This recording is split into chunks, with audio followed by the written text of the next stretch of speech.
Из-за кулисы модных показов с хрупкими моделями на площадку исторической реконструкции к татарским батырам и хану Кучуму. Дизайнер этнической одежды Элина Саитова впервые взялась за создание исторического костюма. Все, вот за то, что я переживала, получилось все отлично. Я на самом деле вот сейчас смотрю. Желание клиента закона для дизайнера еще и новый простор для творчества. Элина Саитова одевает на всадника костюм хана Кучума и рассказывает, что еще 5 лет назад возможность получить такой заказ была равна нулю. А сейчас активная национальная жизнь рождает спрос даже на ханские доспехи. За основу костюма взят такое платье-халат. Он расценивался как верхняя одежда, на которой одевалась кольчуга. Но в нашем случае это парадный костюм, и он будет дополнен только шлемом и латами. Элина Саитова известна стильными коллекциями для женщин с религиозными предпочтениями в одежде. Лауреат и призер российских и международных конкурсов.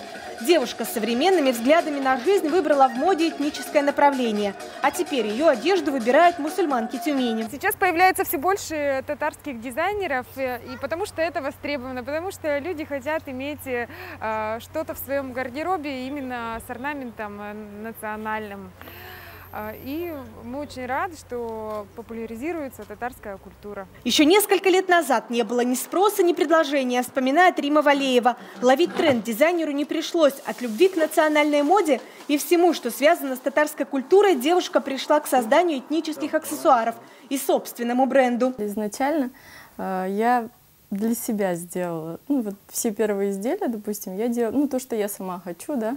А потом, получалось так, что, допустим, девочки там знакомые тоже хотят такое же. Вот. Я долго думала и решила создать страничку со своими изделиями отдельно и вот выставлять их там. Рима Валеева показывает свои изделия на фоне комнатных фотообоев с изображением жемчужины Казани Кул-Шариф. Ей даже не надо говорить о любви ко всему татарскому. Она делает аксессуары для таких же, как сама. В основе ее изделий тамбурная вышивка, традиционная для тюркских мастериц.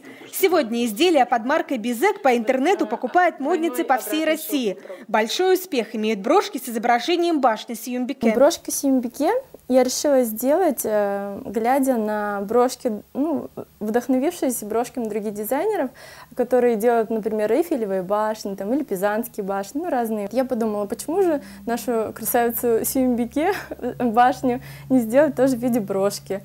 И к ней в компаньон я сделала вот национальный татарский орнамент, тюльпанчик. И вот такая двойная брошечка получилась, которая очень быстро, первая партия разошлась у меня среди девочек. Брошки в виде тюльпанов с татарским орнаментом, вышитые пояса и Габдулла Тукай, он тоже в моде. Женская сумочка с именем татарского классика – популярный аксессуар. Это лишь часть того, что дизайнер представит на международном фестивале «Пищен-базар» в Казани.